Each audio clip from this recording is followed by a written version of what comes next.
Welcome back to Kerbal Space Program. We are going to do our first crewed landing on Duna. It's time. We're going to send a crew to land on another planet. Alright, we've got a contract to plant the flag on Duna.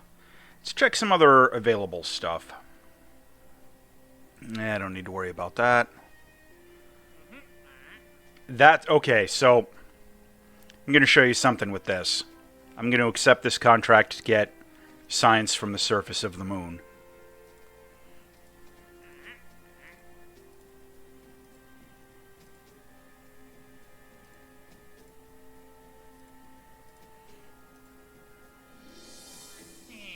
And same thing with space around the moon.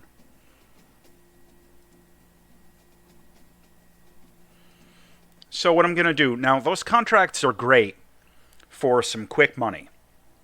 So I'm going to find some stuff that I have on the moon,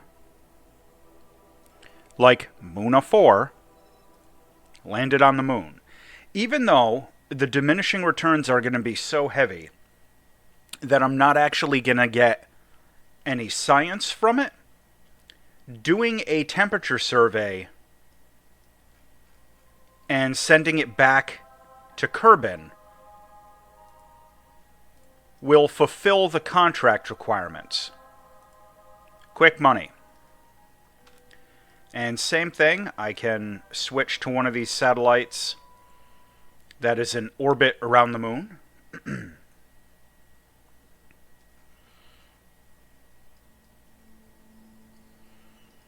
And do the exact same thing. That is why I always try and leave a thermostat at a minimum on, all of my probes, even if it's just like, a relay probe or something like that. That's why I do that. So, for nothing, we just got ourselves about 100,000 funding. That's not bad. It's not bad in the grand scheme of things. Sorry about that squeak. Alright, so now we have to design our Duna lander and ascent vehicle. I have a design that I tend to use for missions like this. And we're going to go through it real quick here. It's going to take me a minute to build this.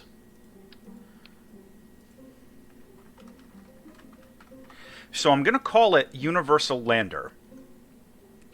And you're going to think I'm doing something weird here, but I'm not.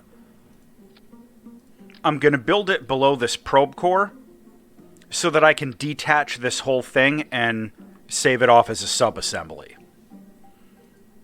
That's something I'm a big fan of doing.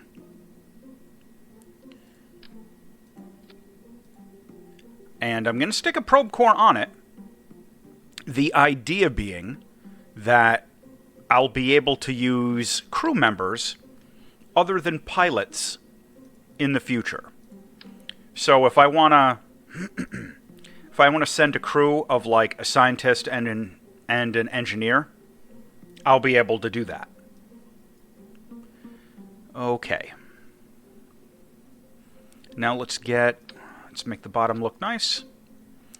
And I'm going to be making generous use of some part clipping.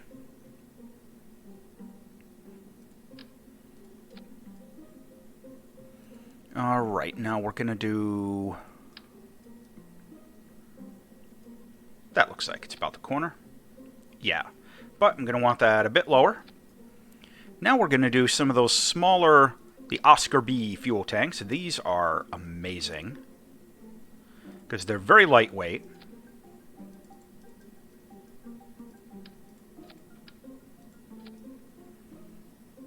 Okay. Now,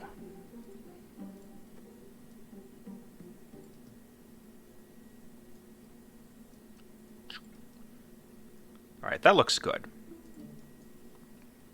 So the idea with this, we're gonna be kind of crafty.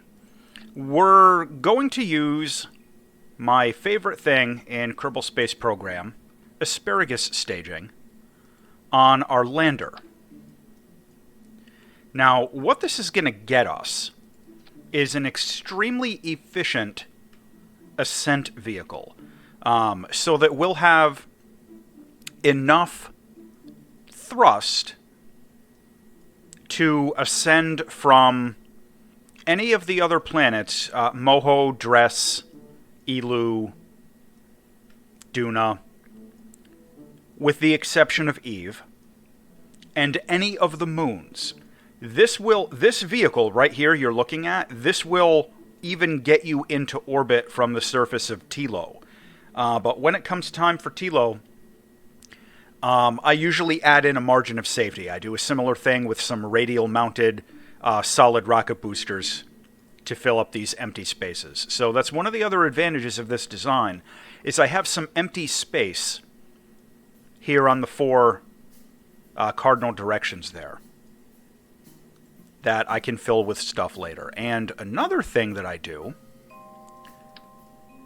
Aha!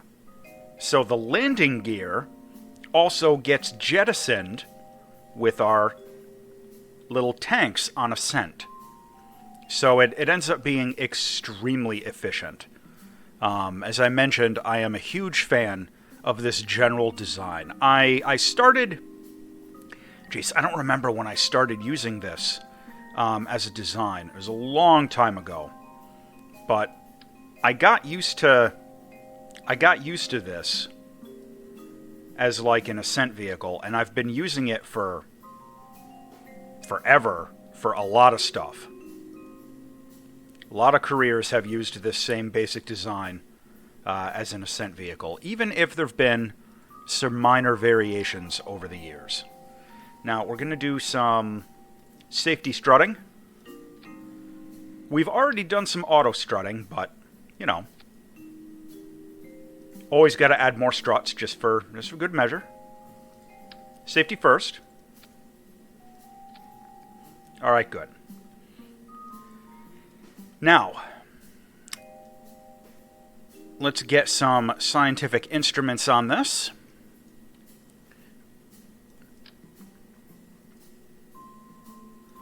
We'll get a goo canister. We'll get... excuse me. We'll get some of our more generic instrumentation over here.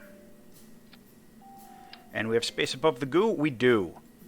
Look at that. So all of our science is contained right there. That's going to be very good. Now, you can also do this when we're going to Duna to get some science from the atmosphere. I'm not going to include that in the basic lander design, but when I assemble the Duna mission, I'm going to shove one of those on there for good measure. And we need one of these.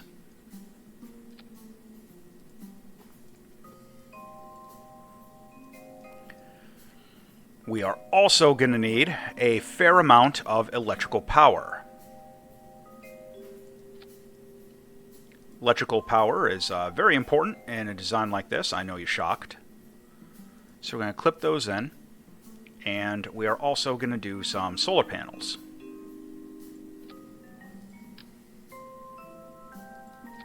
Nice. Now, another thing that I'm going to do, since this is going to Duna, Duna has an atmosphere. We can use parachutes to land this thing. As ridiculous as it sounds.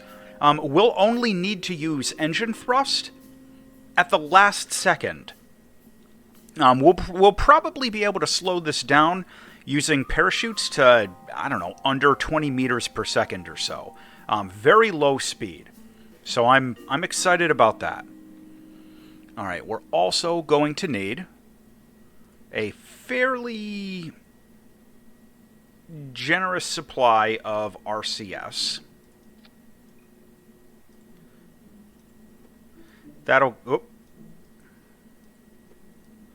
And that'll give us quite a bit. Now let's get some RCS thrusters.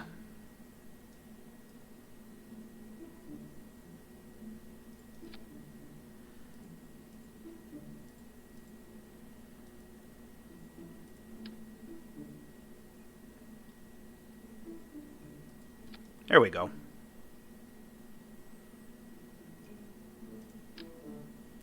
And we're going to do some more.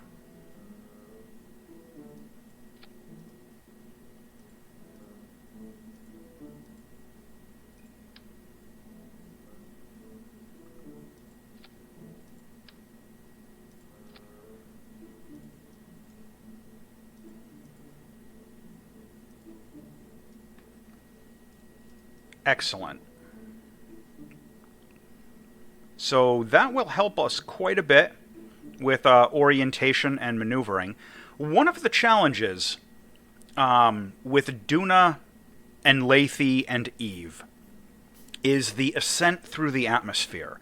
That actually ends up being a little bit more advanced than you might think it should be. So that is something that we have to take into account. Now, we're going to need some comms.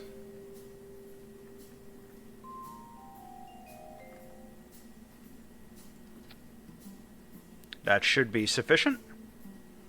Okay, so here's our universal lander. And we're going to save this as a subassembly, like so.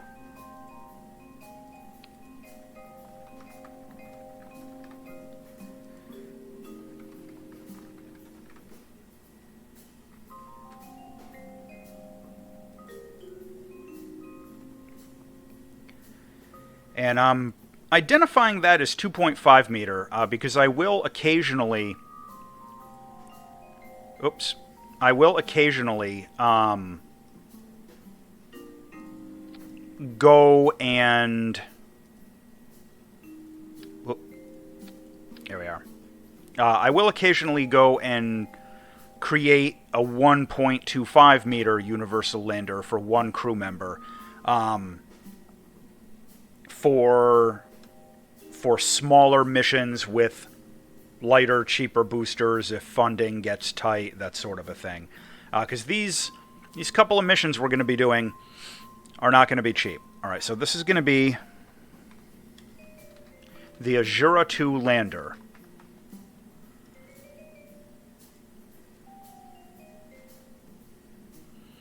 Now, we're going to do our...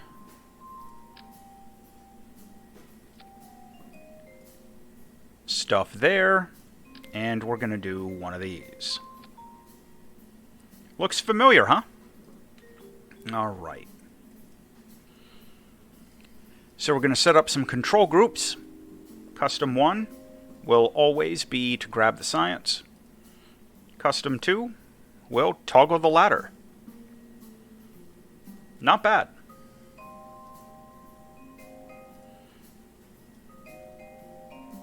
Okay, anything else we need there?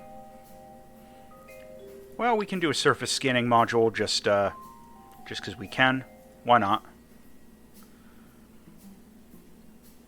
And I think that'll probably... I'm not going to bother bringing surface experiments on this particular mission. I could, but I'm not going to bother.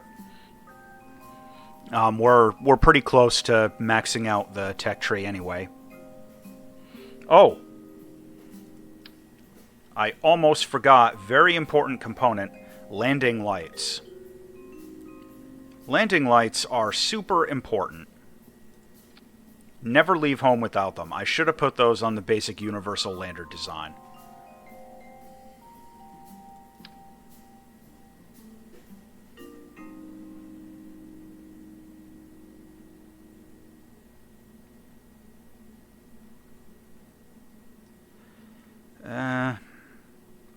Yeah, those 4 should be just fine. That'll be sufficient. Okay. Now, if I really wanted to get crazy, I could do, like, you know, the ISRU stuff, and there's the mini drill. But the problem is, like, doing an ISRU assembly on a lander, it would be detachable, of course, is very heavy, and it doesn't make a lot of economical sense in most scenarios unless you're doing TLO or something. All right, we'll get our staging set up.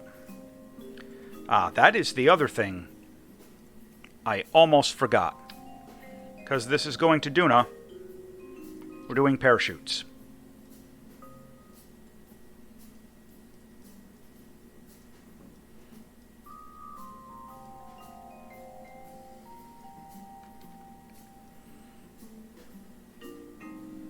Okay. Now, this is where things get a little convoluted. We need a descent stage.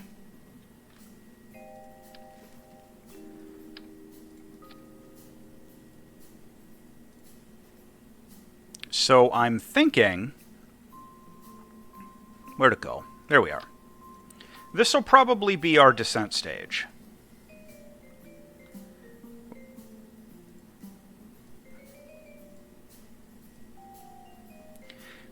Come on. Now, the point of this is going to be to get us out of Duna orbit and provide a little bit of thrust once we're down near the surface. And to that end, we can even do this sort of a thing.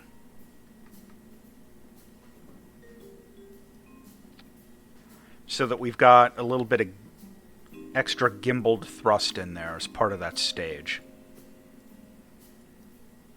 Not bad. Okay. So we have to get this monstrosity to Duna. Now another approach you can do, I'm not going to do it here, but you can actually, instead of doing too much of a descent stage, you can use a heat shield. You can just shove this whole thing like behind a heat shield. But then, and use aero braking to a point. But this, I normally only do that with Lathy or with much lighter landers. So for this rocket, I'm really not going to bother. Now, we're going to take the shroud off of that. Okay, that's good. And the parachute and the jettison. Good, good. All right.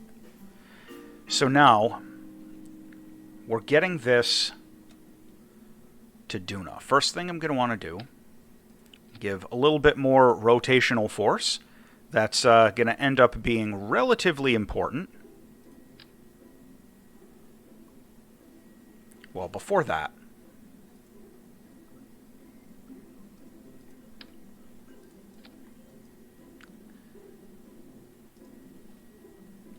now we're going to strut the heck out of this.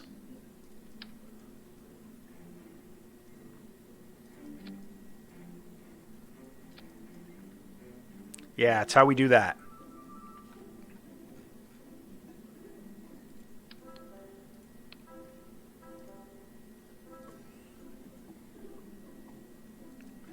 Now we have to build this fairing wide enough to fit around that set of landing gear.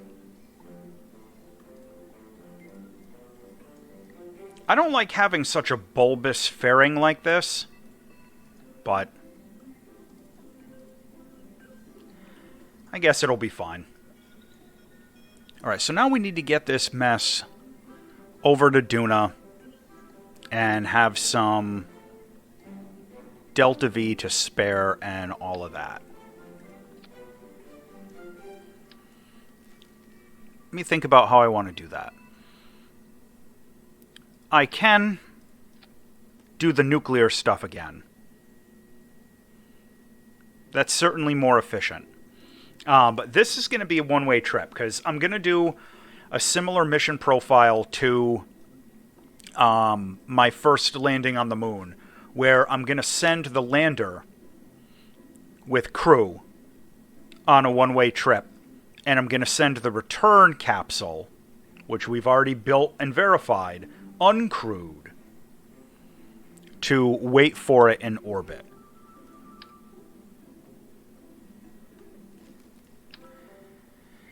Yeah. Alright, so this will be our Duna braking stage.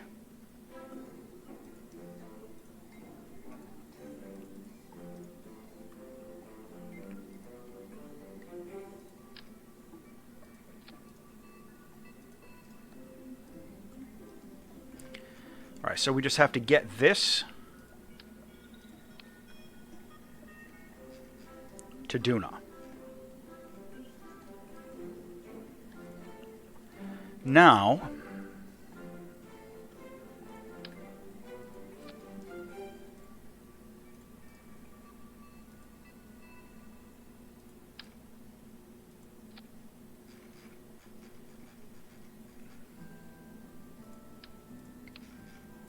and if you look at our funds, this is quickly becoming a very expensive mission. And that's to be expected.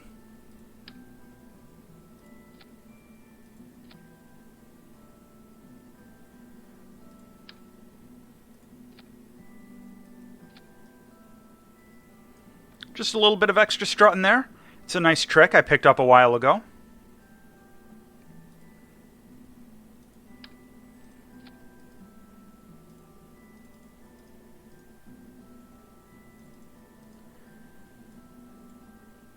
Now, we're going to get a little more jumbo-sized once we find the right part. There it is. Whoop, not that one. Do we not have the right fuel tank yet? No, there we go. Okay.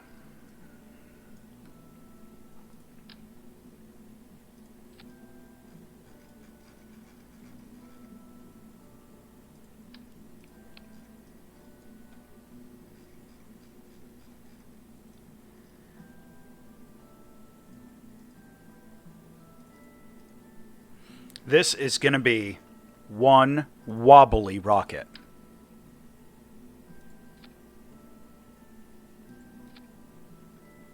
Even with all of this extra strutting.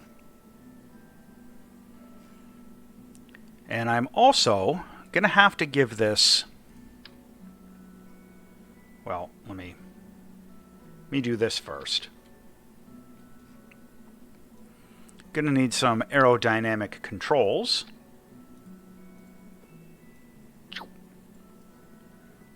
Okay.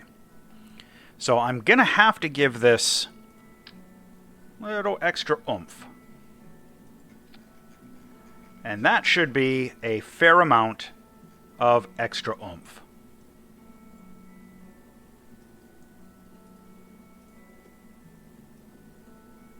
But you know what? I just realized I need to use the other decoupler. Whoops. Minor detail.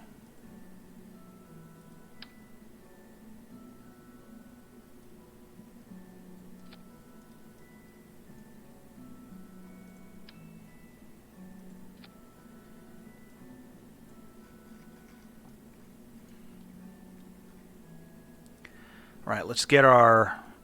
Whoop, not that one. There we go. Let's get our nose cone stuff squared away.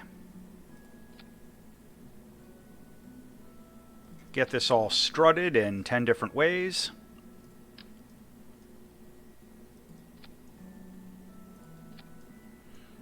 And just for extra good measure, do some of that. Now we're going to learn from mistakes of the past, and we're going to do some separatron magic, like so. I'm especially cognizant of this.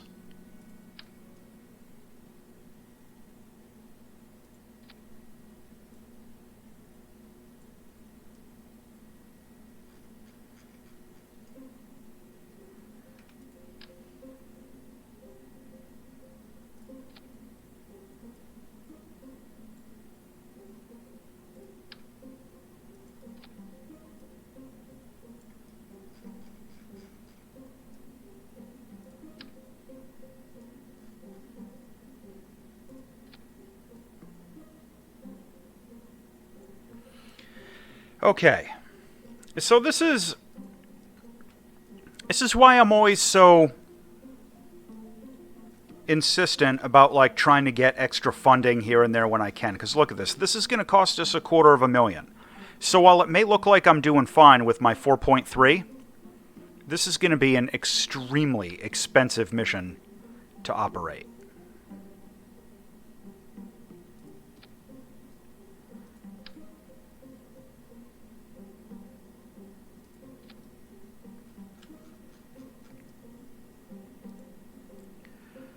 All right, let's check our crew.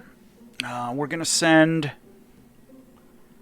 Elney and Silfrid.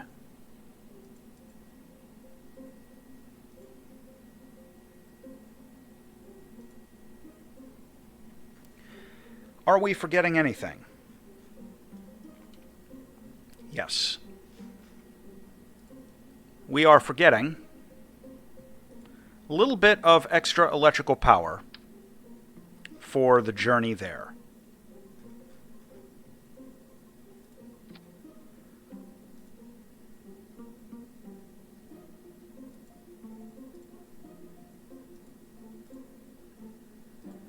All right. Now let's get this thing into orbit around Kerbal. Then we'll send up our return capsule and get that into orbit around Kerbal. Then we'll get set up for our transfer window.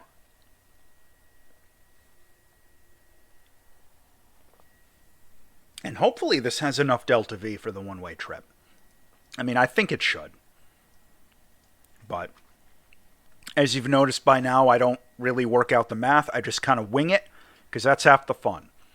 And this may even tip over. This is such a mess of a rocket. All right. Okay, we're going to conserve a little bit of fuel there. Oh, it's enormous.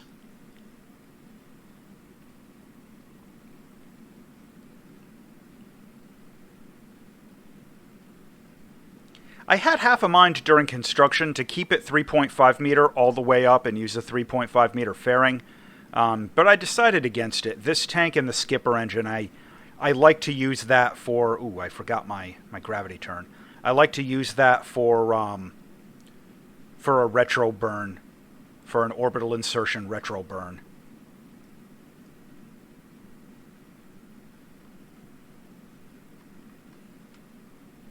Okay.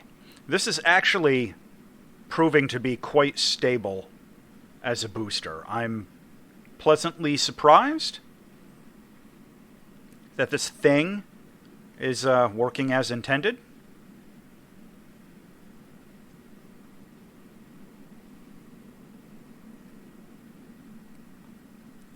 And I'm even going to drop my throttle to 0 to conserve some liquid fuel. We're just going off the SRBs at this point, and if you look at my apps, they provided an absolutely enormous amount of thrust. Great. Nice. Now we're gonna just do some of this. Uh-oh. That's fine.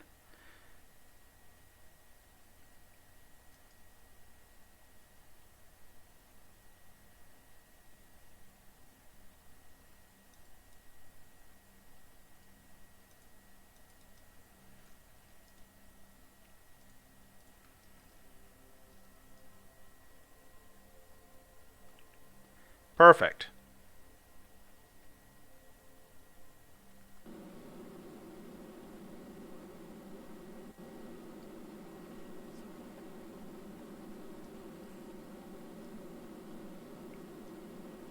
And we'll do our little solar extension there.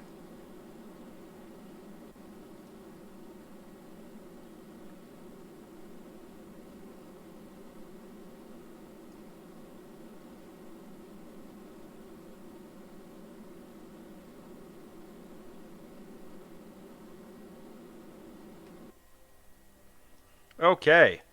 And we're still on the first liquid stage, so this should have plenty of Delta V. I'm happy with that.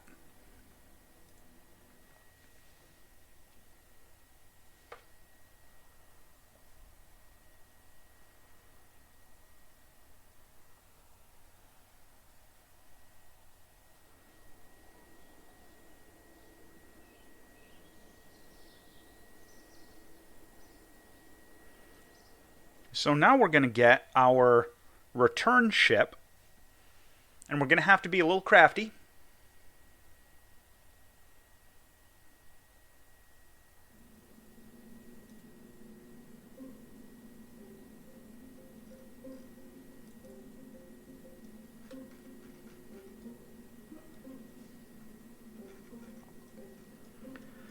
So we're going to need to send this without any crew, which means we're going to need a pretty serious communications relay on it. And that should do it.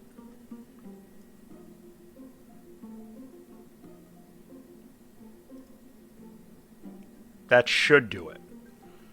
And we've got a probe core up here.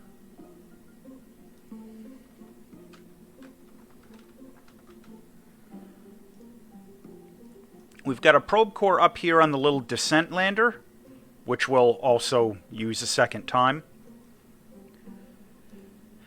So we can actually send this with no crew. But if we wanted, we can even send it with just one.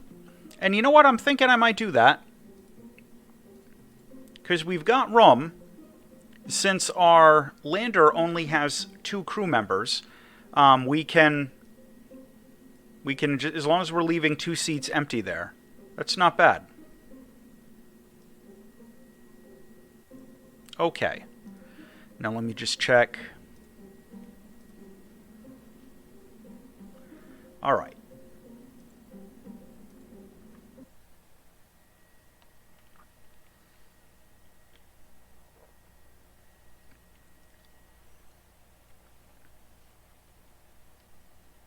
I like to reuse old designs like this whenever possible.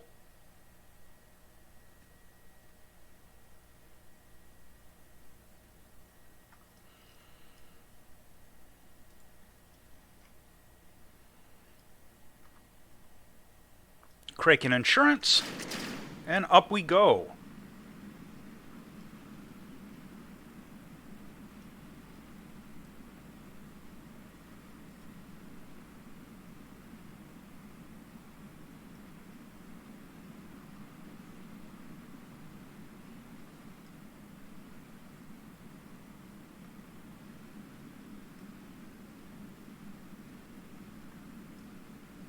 Oh, this thing is a monster. Look at this.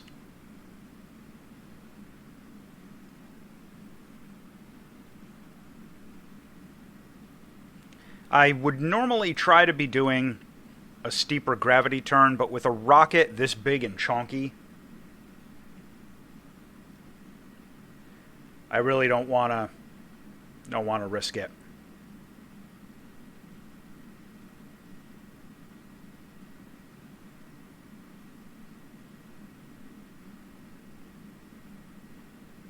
There we go. A little bit slower into the gravity turn than I would normally go, but I really don't want to flip this rocket. And if you get too far off your angle of attack, aerodynamic forces will do weird things.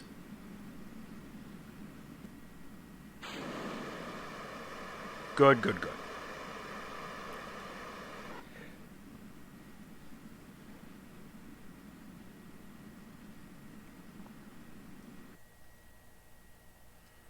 All right, and again, we've got more than enough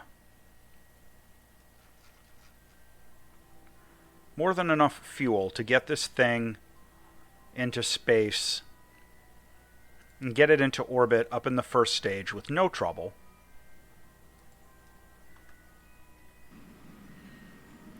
Not quite single stage to orbit because we used those SRBs, but still relatively effective.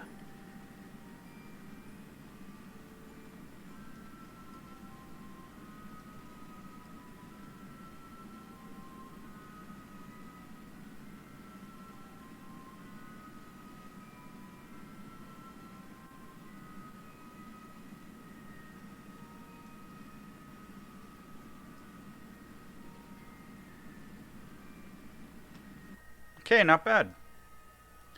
And I'm not gonna stage out of that yet.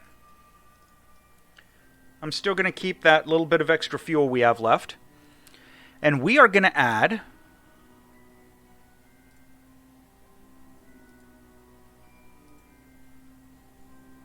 whoops.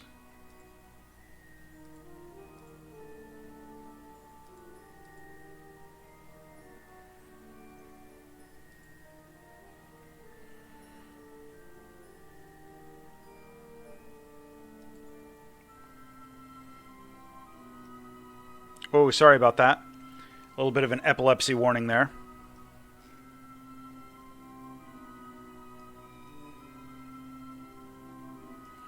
And you know what I'm actually thinking? No, I'll do that on the next one. I was going to send a second lander and use it to land on Ike. But I think I'm going to do that on the next mission to Duna.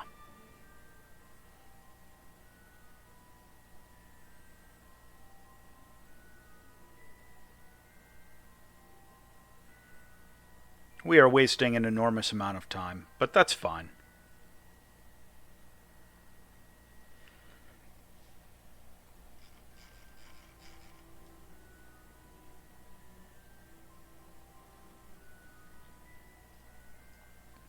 We're waiting to get the right angle to launch up there.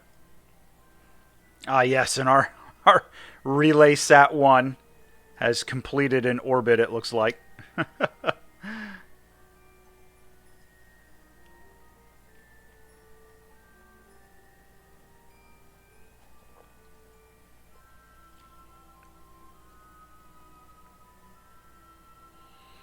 All right, we're getting pretty close on our angle.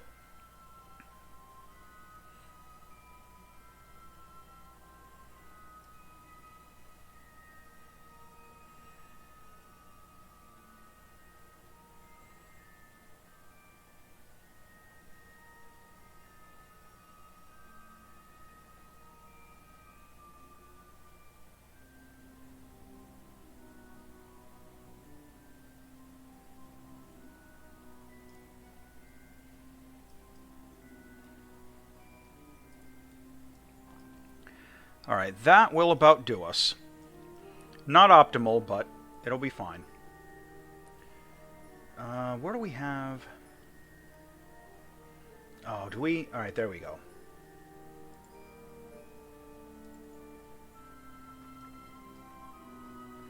Whoops. All right, let me zoom way back in. All right, so we're going to want to get this to the far side of the planet.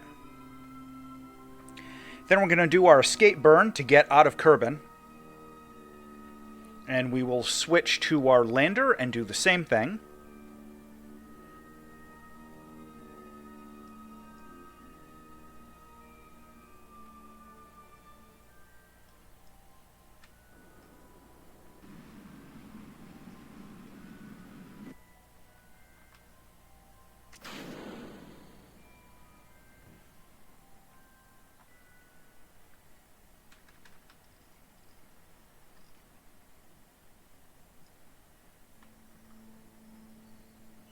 No interference from the moon. A little bit, but not too bad.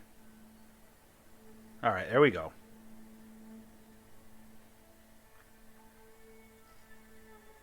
Perfect. Now we'll switch to our lander and we'll repeat the process. And again, you know, this isn't the most optimal transfer we're setting up here, but good enough for Kerbal work.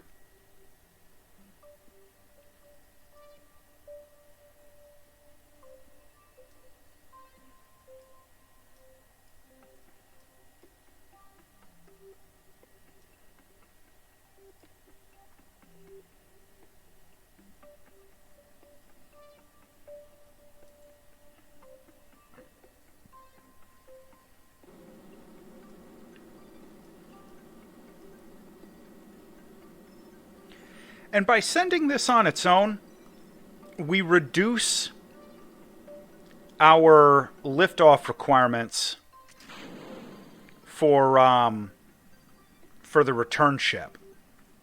So we can get away with using smaller boosters by doing it this way.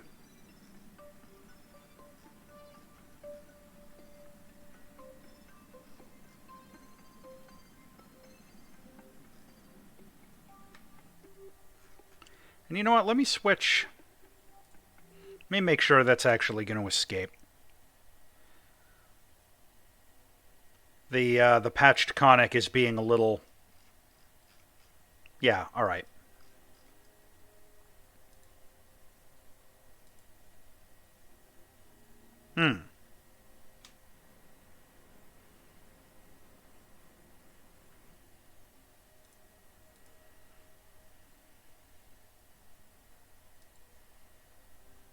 Okay.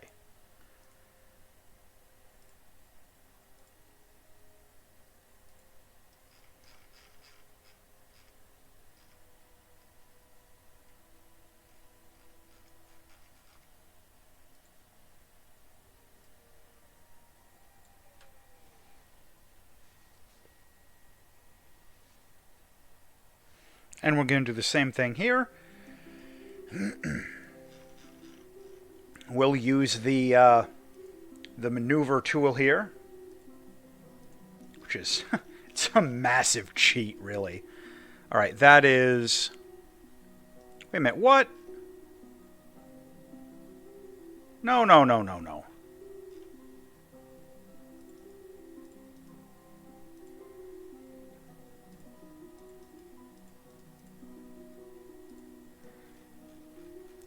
Not good enough. Alright, we're going to have to do this one manually.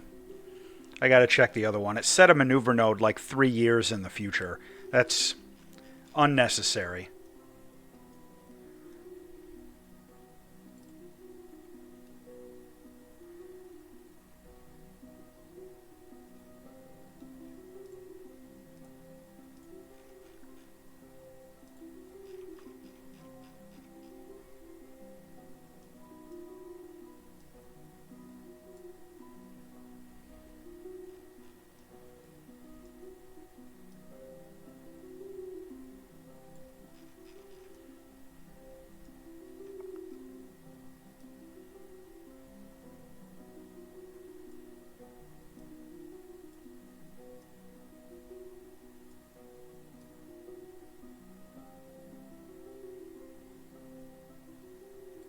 Much better. And that is 31 days in the future.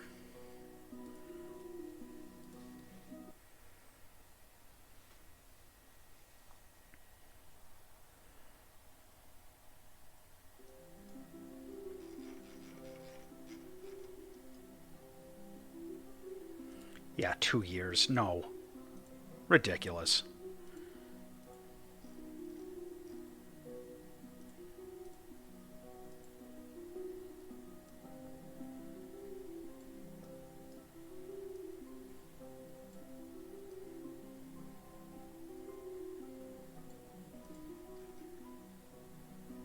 $38 days. All right, so we'll do the lander first. And again, this isn't optimal. We're literally just winging it here.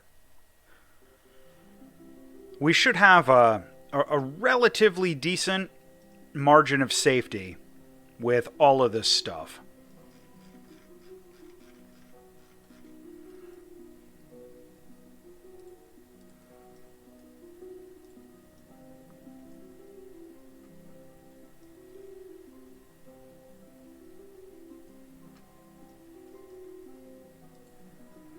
Fast forward to our maneuver node. Oh, crud. We went by it. Just a little bit. It won't be the end of the world.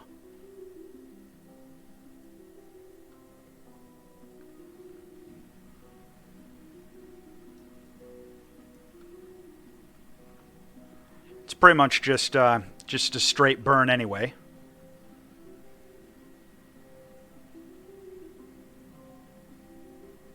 Kerbal getting in the way.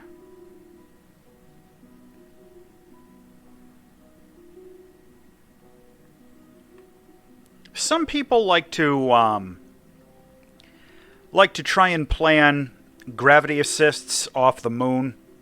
And it can be a lot more efficient to do it that way, but in all honesty, I usually don't bother.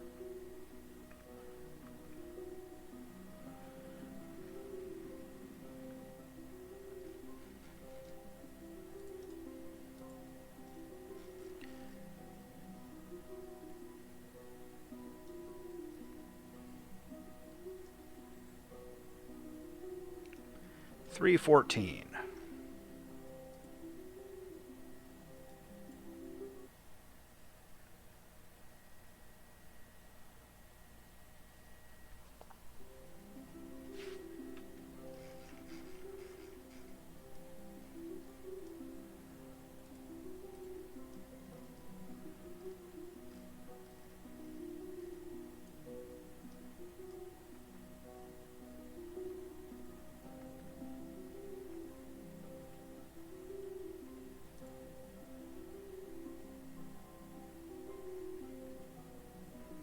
All right, now we'll get our return ship out to Duna.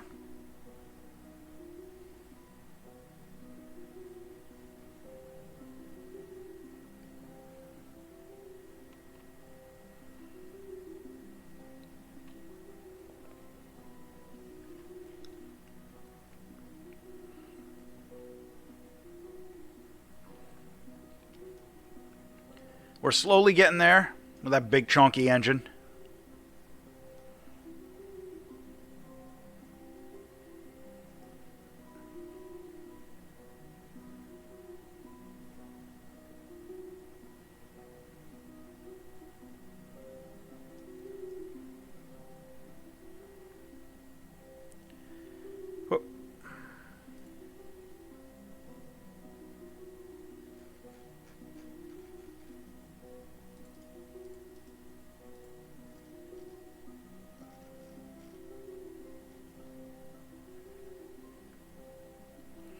Need to slow down just a tiny bit and get our intercept.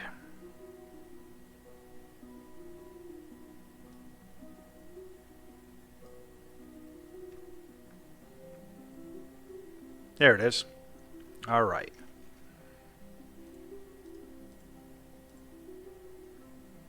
Really?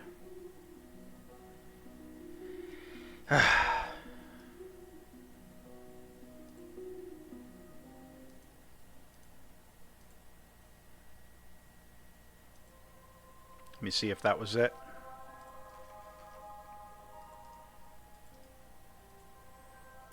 Guess it's gonna make me wait until we pass it.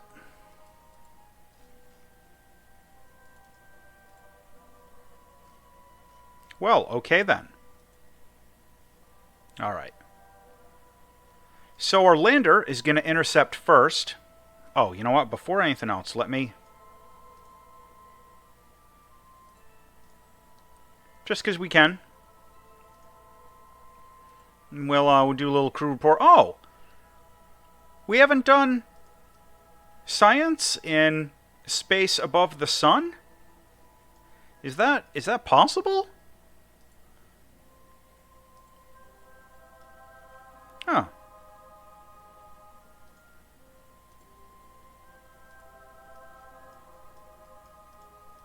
Well, we can get a little bit of this.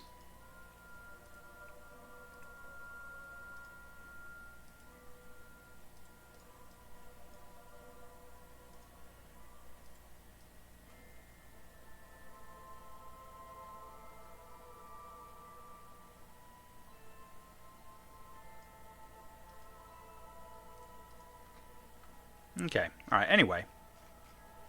Where's our lander? There's our lander.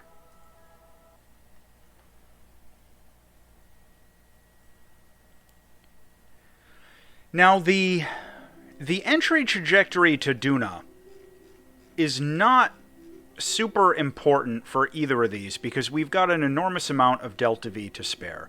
At least we really should have. So I'm really not too worried.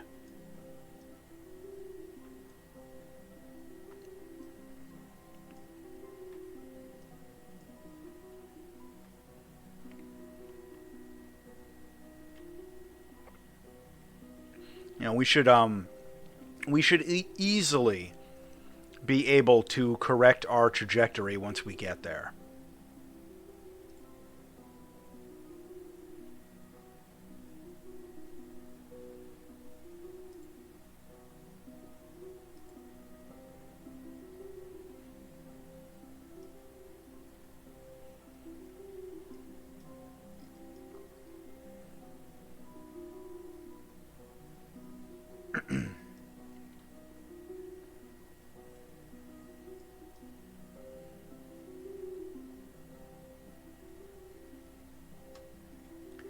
So what I'm going to do, my normal method with this is I'm going to get the lander into orbit around Duna at all. All I'm going to do is my retro burn. Then I'm going to switch over to the return ship and get that into orbit around Duna. And I'll worry about adjusting the details and everything later. Did I just skip through? No, I didn't. Okay.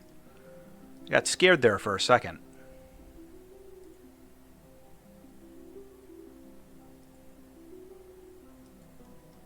All right. Oh, look at that convenient orientation.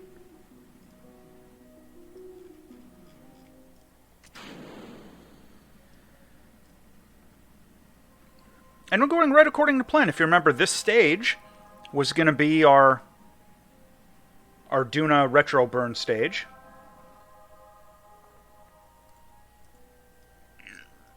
Oh, excuse me.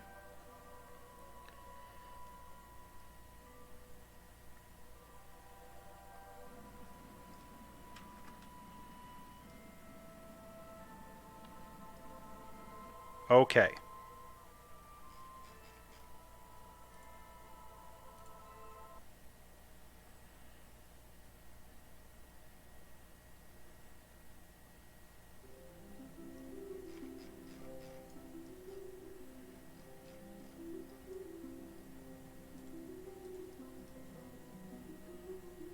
Ah. All right, there we go. The camera angle got a little wobbly there. No big deal. No big deal.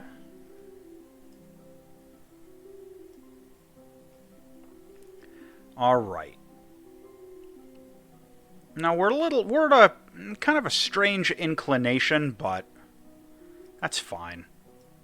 Not really a big deal at the end of the day.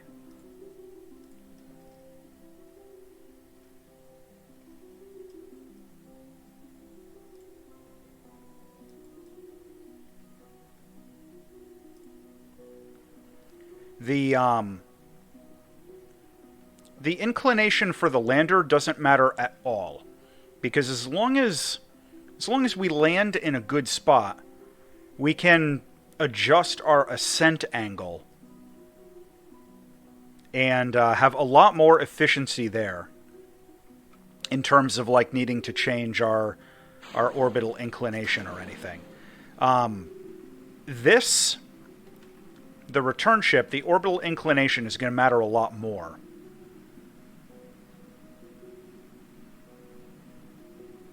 And it looks like... Alright. Oh, did I go too far? I think I did.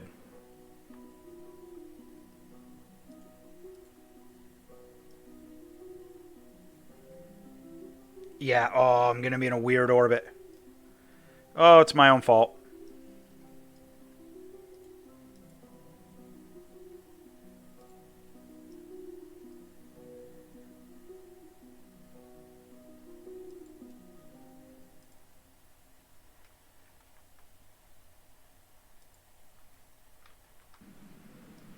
Alright. Let's see if I can clean this up.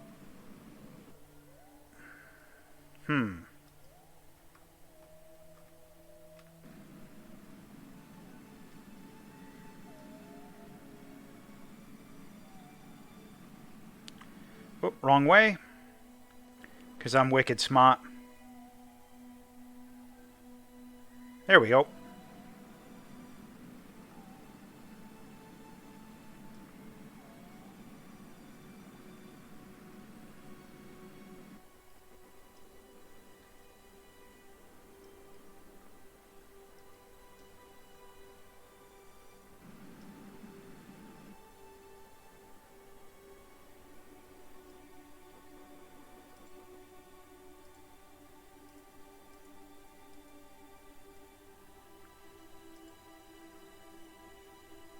Get out of there.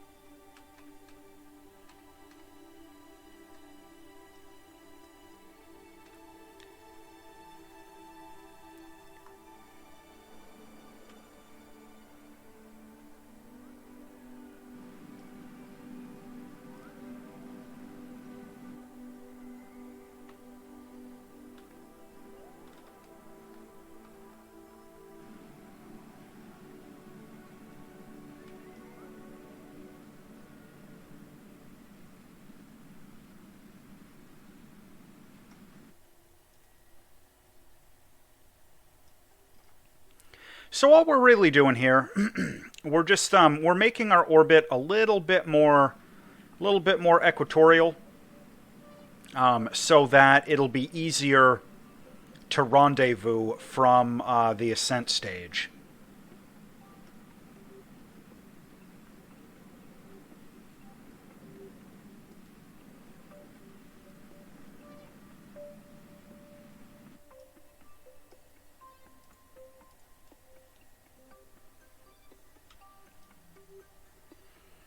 And we can even straighten that out a bit more when the time comes.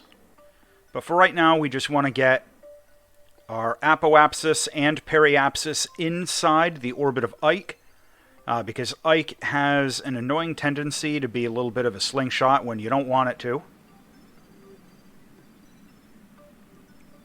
Tends to get in the way. Like that. Yeah, we don't want any of that.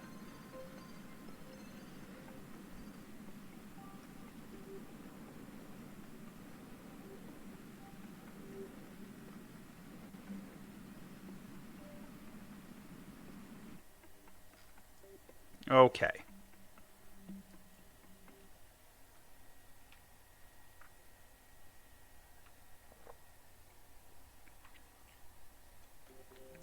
So now,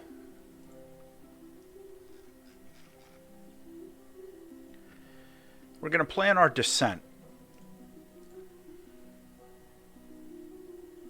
Oh, yeah, we are in a weird orbit with this. That's fine, though. It doesn't really matter too much.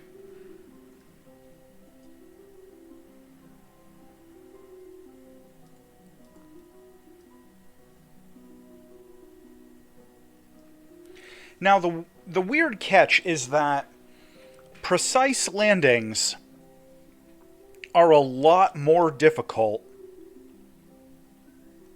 on Duna, Lethe, Eve, because they've got an atmosphere.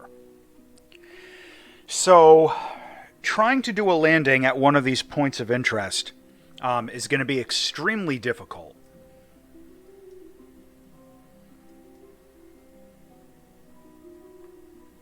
And I mean, we may not make it. I'm just looking at the time. What I would often do is, as embarrassing as it is to say this, because it's really ghetto. Like if I get within like 10 kilometers of one of the points of interest, I would often just get one of my Kerbals out on Duna here and just walk, walk under time acceleration to whatever it was to get the exploration credit and plant the flag.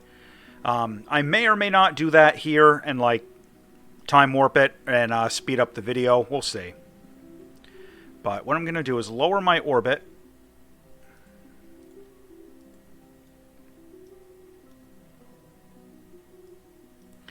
Alright, so our points of interest. Something strange, I think that's the face. Something shiny. That used to be... I don't think that one's accessible anymore. It used to be the little probe antenna sticking out of the ground. And Silundia, that's just the huge mountain. We don't even really need to visit that one. The good news is, the something strange, the face, is like pretty close to being on the equator.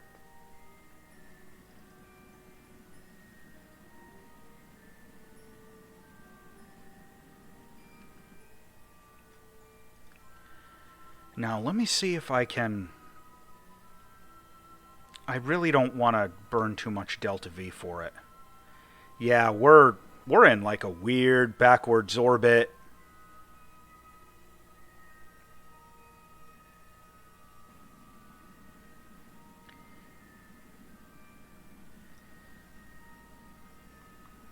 Oh, it's taken so much fuel. The thing is I want to land on the light side. I want to land in the light during the day.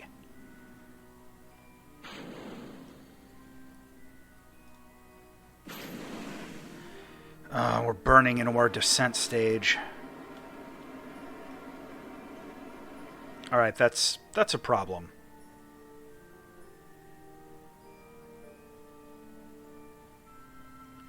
You know what?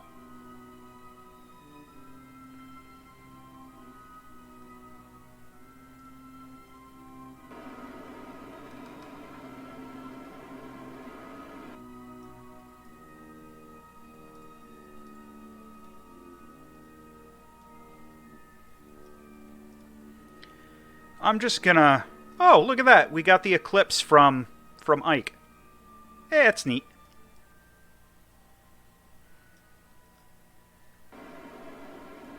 Just gonna land on it over there.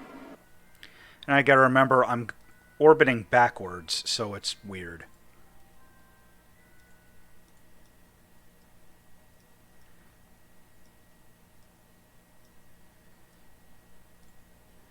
So we're going to be landing pretty close to sundown, which I'm not thrilled about, but I'll see what I can do.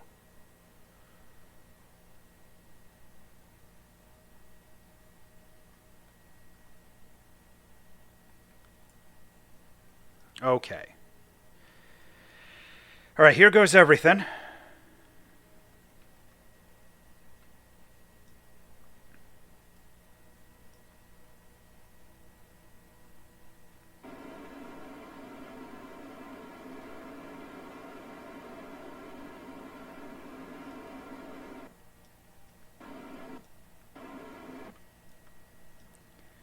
All right.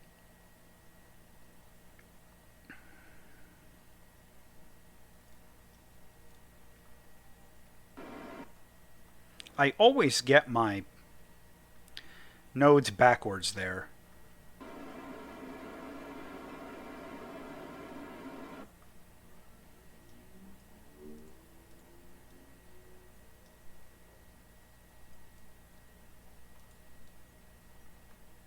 All right, that's what I was worried about. The planet's rotating a little bit too quick under us.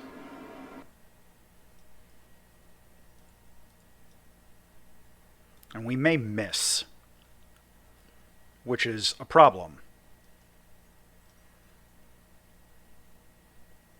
Now, the alternative thing to do, I didn't bother with this save, you know, for the purposes of this career, just kind of goofing around. But the other thing to do is to really build a, build a rover and land a rover in order to do this. You know, I'm going to wait on that. All right, so now we're in the atmosphere, so now we can do some of this. There is science to be had in Duna's atmosphere. Where'd our temperature go? There it is. Our crew report. We're going to live on the edge. Check this out. EVA report from inside Duna's atmosphere. Oh, yeah.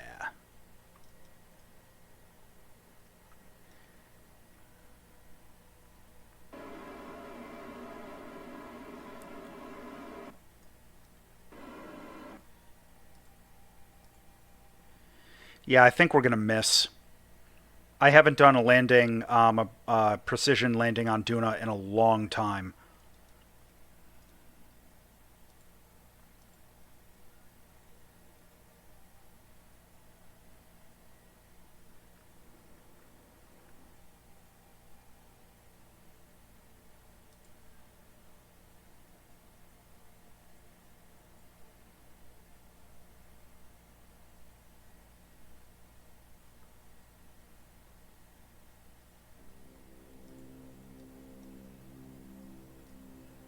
The sad part is we're like right over it.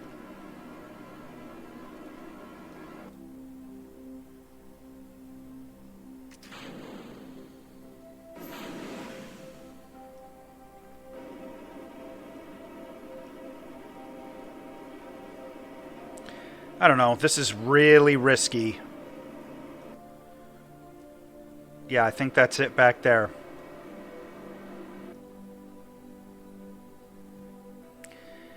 Not going to quite have enough fuel. And that's too far to walk. Oh well.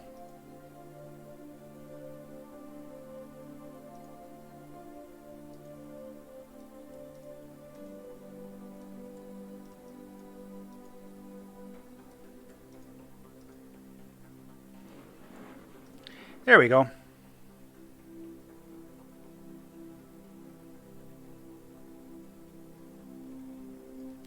And so now we are flying low.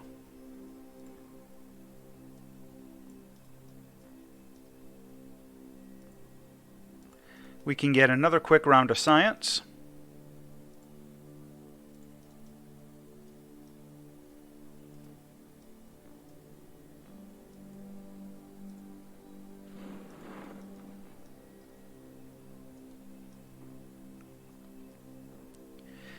Now my hope is that we don't end up... Yeah, see, look at that. We're going to be relatively close to an equatorial landing. That'll make rendezvous with our return ship much easier. It kills me that we missed it. But...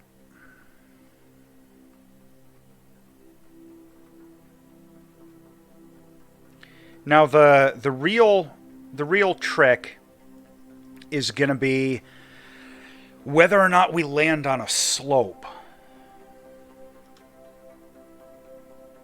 Because if we land on a slope and we're not stable, that can be a thing. You know what I just realized I might be able to do? I might be able to use the probe on the return stage to land at one of the points of interest. That's an option.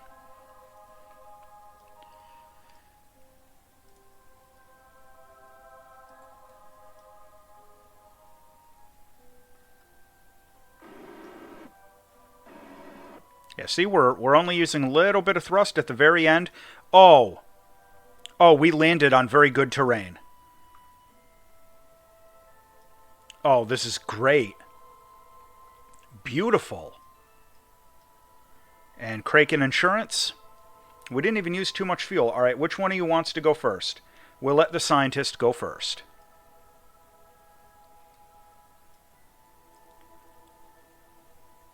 First steps on Duna. Woohoo! Oh! As we fall and crack our visor. Look at that. He's all excited. I would be too. Okay. Take a sample. EVA.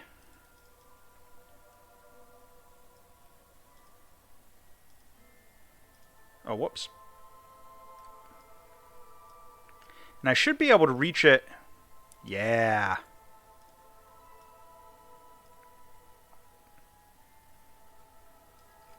All right. Now, we're going to do all of our science here.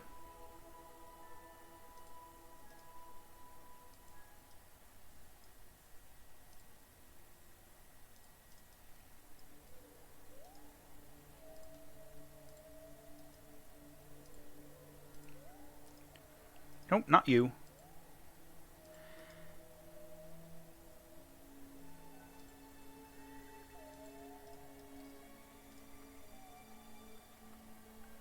All right, now our pilot is going to get out and plant the flag.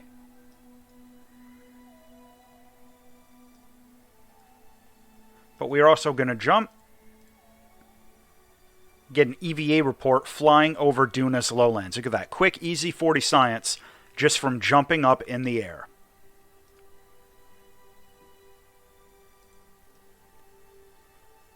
Excellent.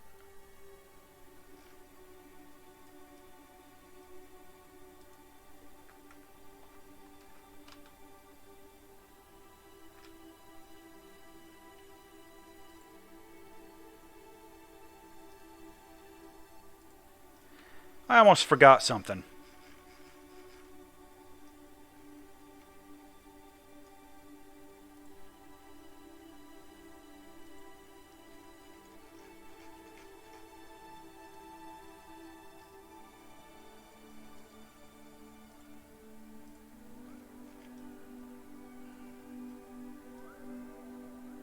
Okay, yeah, we just did the mission dash location.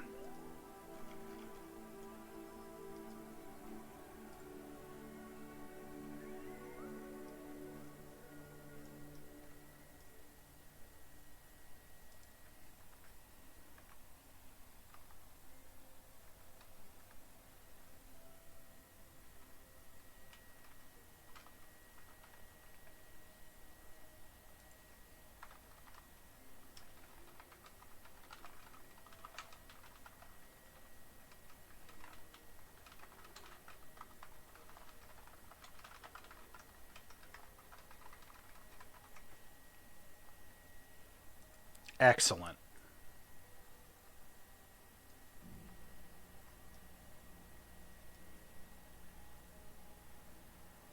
Oh, whoops. Almost forgot about something important. Gotta take all that crazy science.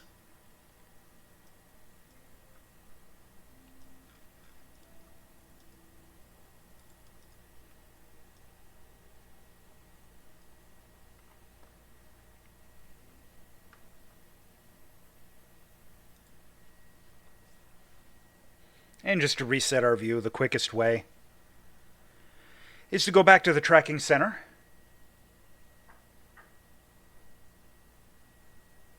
Come on.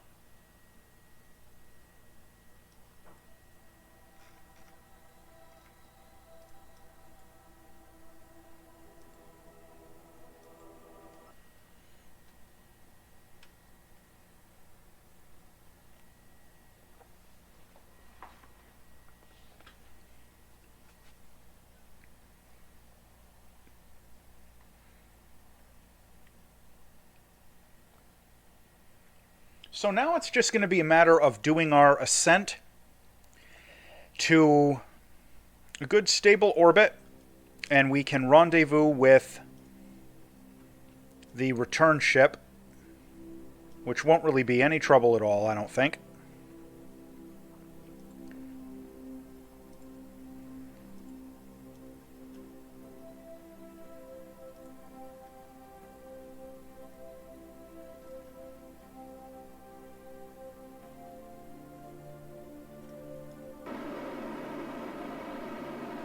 And see, this is the point where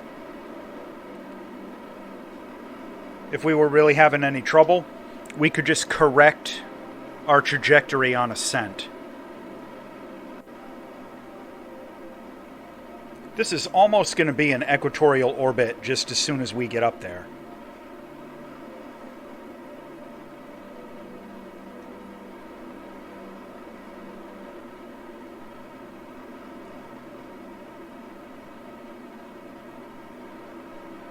And this is where it's a little tricky. You can't really, I don't know if it's obvious, but I'm using a lot of manual control inputs to control the ascent.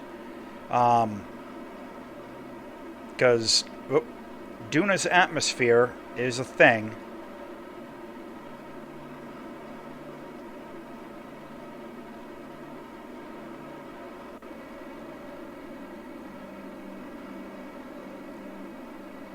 And it can get in the way.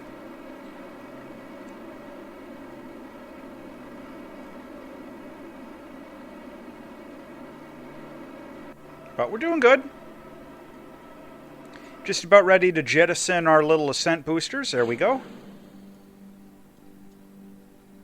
And we still have that whole center fuel tank left, which is an enormous amount of Delta V.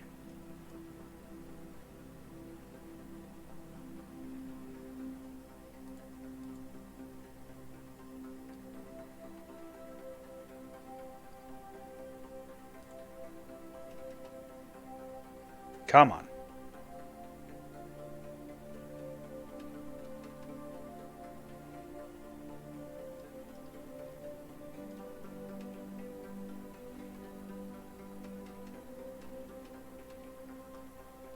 Just doing our time warp here.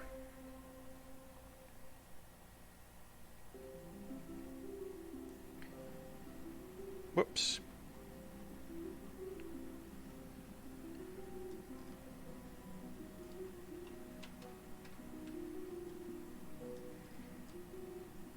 So look at that. We still got almost half a tank, and we're in a good stable orbit. Not bad.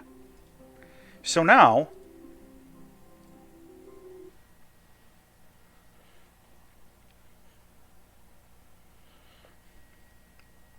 we can use some of our surplus thrust here to plan a rendezvous.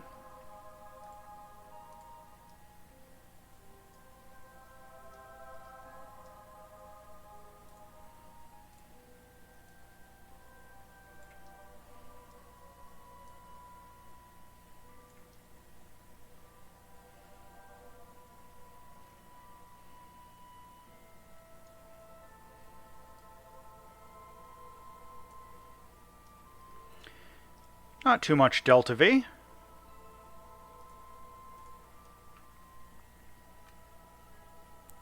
Oh, whoops. There we go.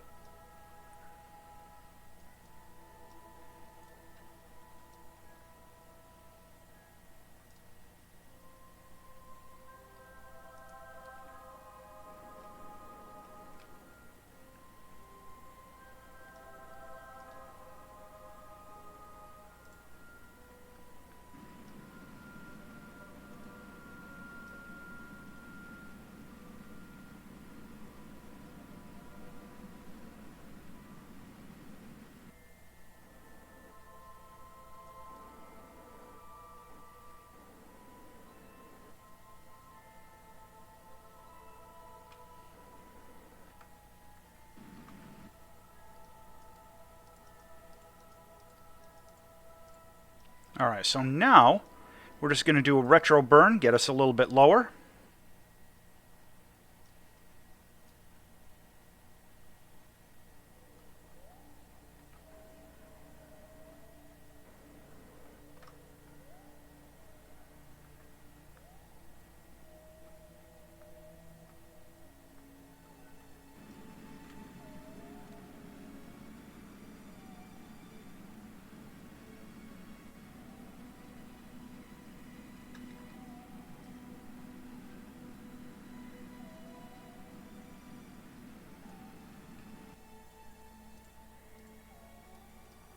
And we're just kind of guesstimating here. We still have a fair amount of fuel left in our lander's last tank there, so we can use that.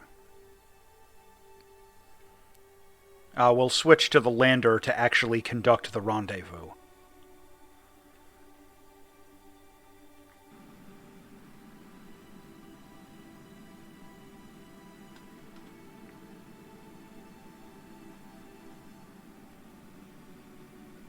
Okay, close enough.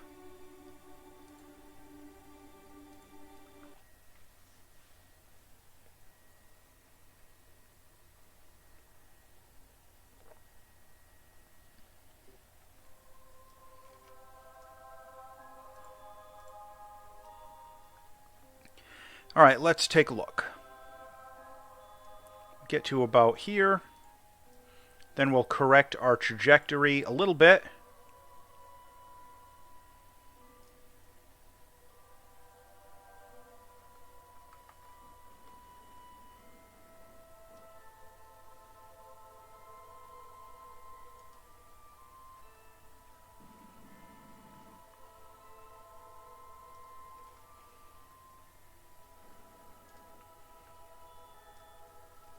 Perfect. All right. Now let's get ourselves into a slightly... No, wrong way. Just looking at the wrong patched conic.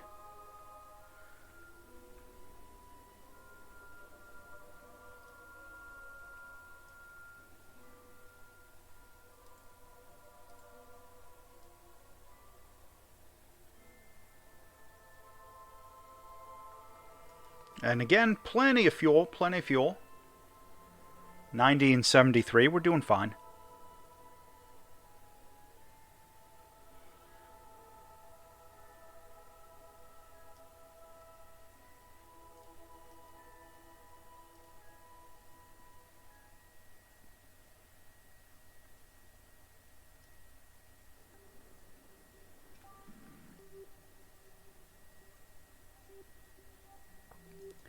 Okay, so here we're basically on the same orbit. So what I'm going to do is I'm going to get to the start of the light side of Duna, and I'm going to extend a little bit.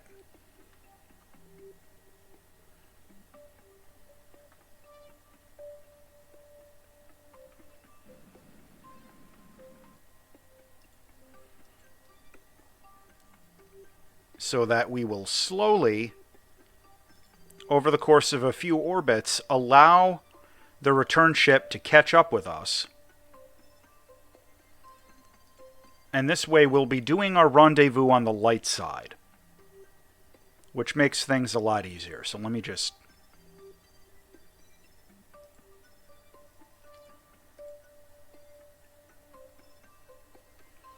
It'll be a while. It'll take a few orbits. That's okay. You know, this method isn't super efficient, but it's super easy. And that's something I'm a big fan of. Alright, zip it around again. Just a couple more should do it.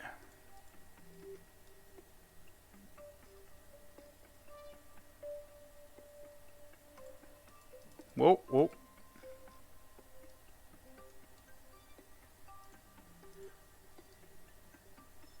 Oh, we went too far. Damn it.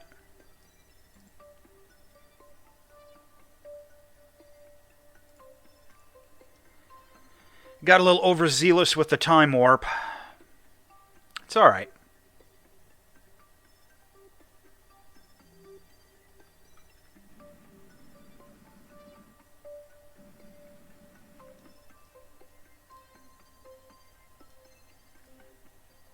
Let's play a little bit of catch up.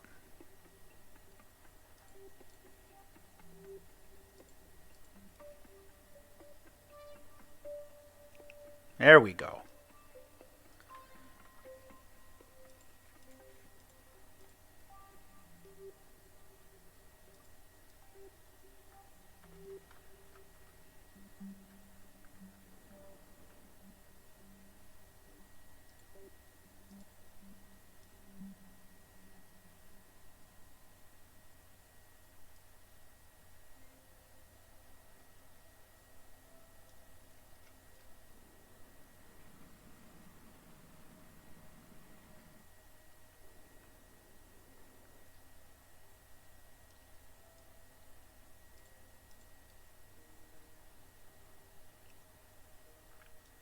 All right.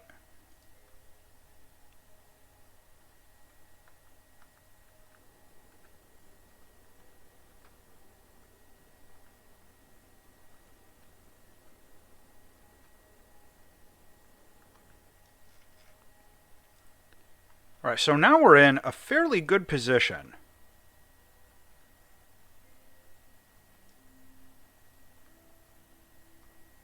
There it is, 2.7, not bad. Whoops. And the good news is we don't need very much thrust at all in order to get some fairly decent trajectory corrections here.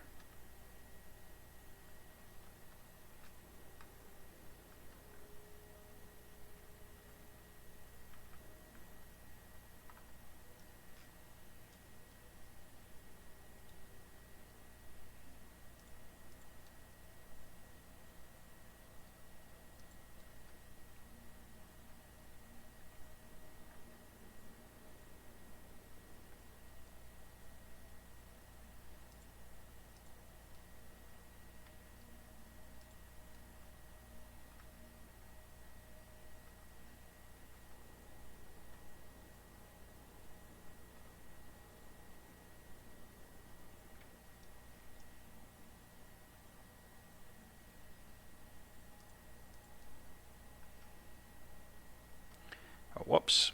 Hit the wrong thing again. There we go.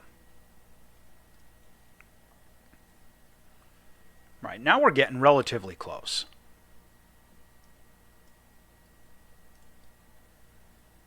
So now what we're going to do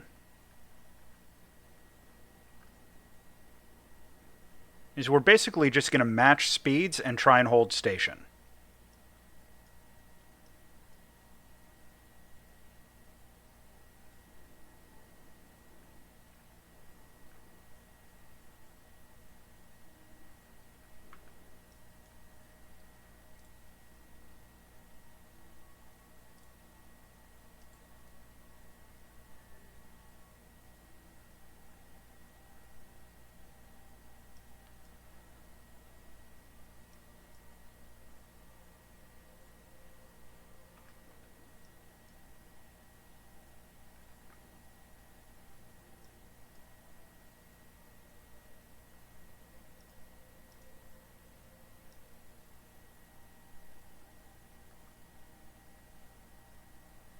Oh, we're going to bump the solar panel. Don't want that.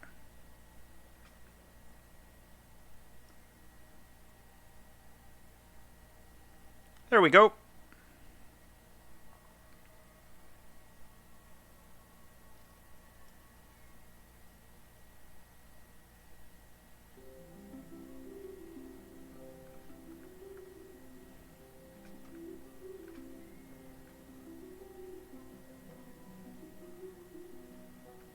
Excellent. Now we can just spacewalk.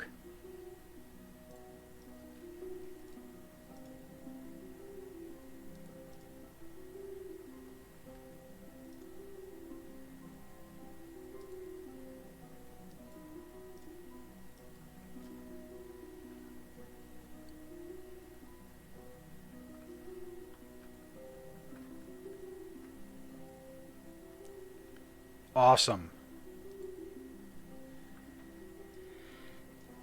And we'll do the same thing.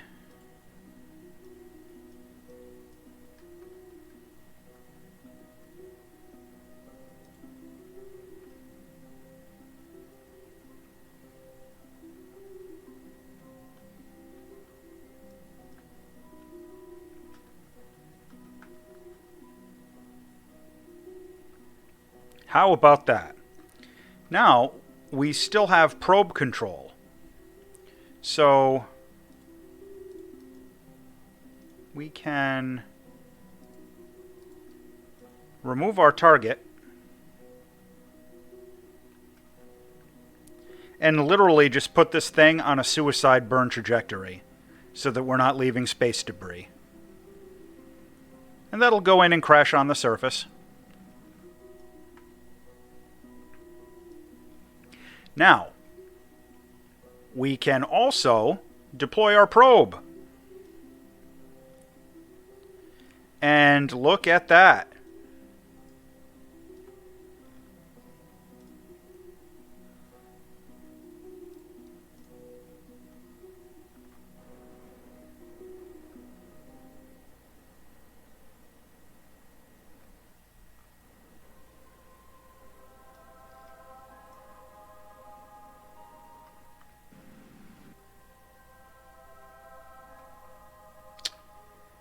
It's going to make me do it this way.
I have a feeling that's going to be a little too far. We need to go a little bit further downfield.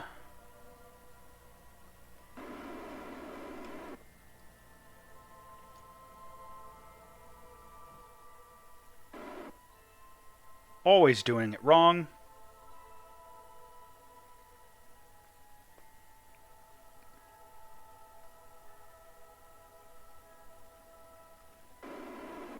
Okay. Kraken Insurance.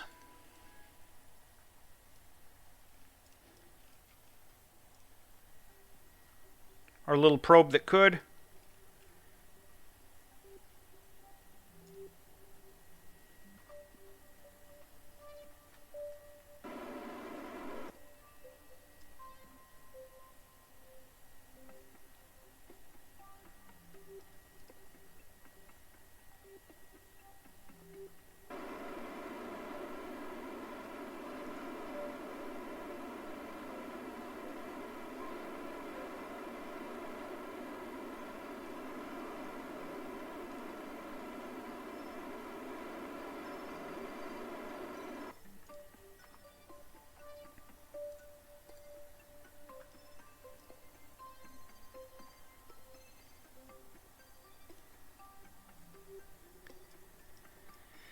This is how close we were. Look at that.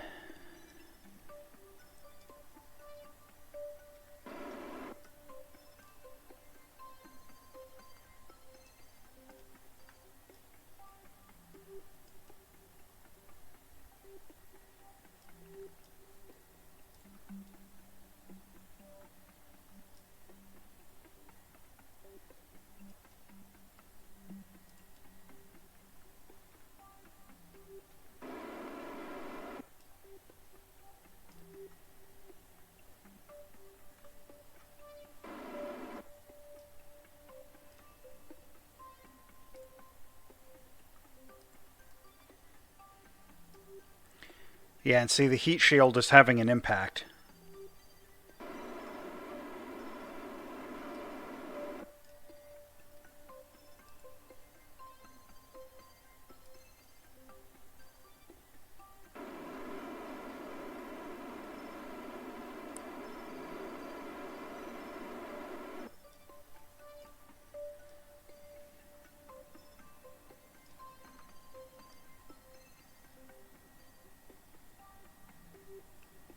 Should be passing right over it pretty soon here. Is that it there?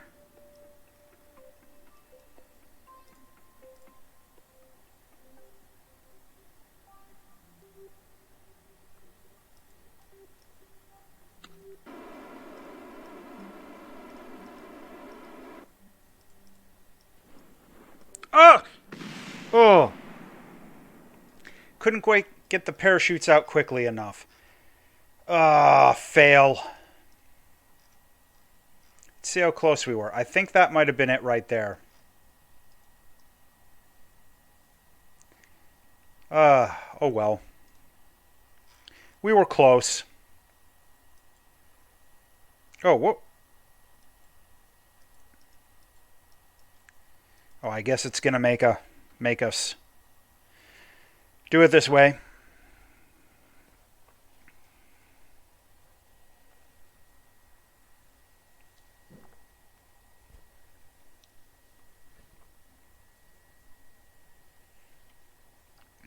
Yeah, and you know, that's the thing with KSP.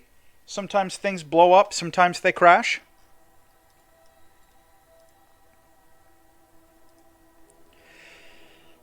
All right, switch back to our return ship.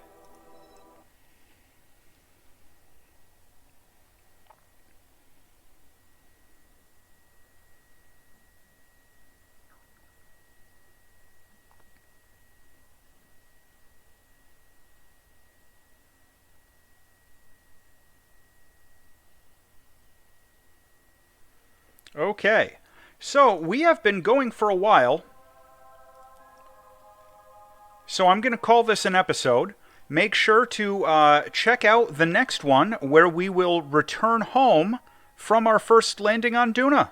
As always, thanks for watching.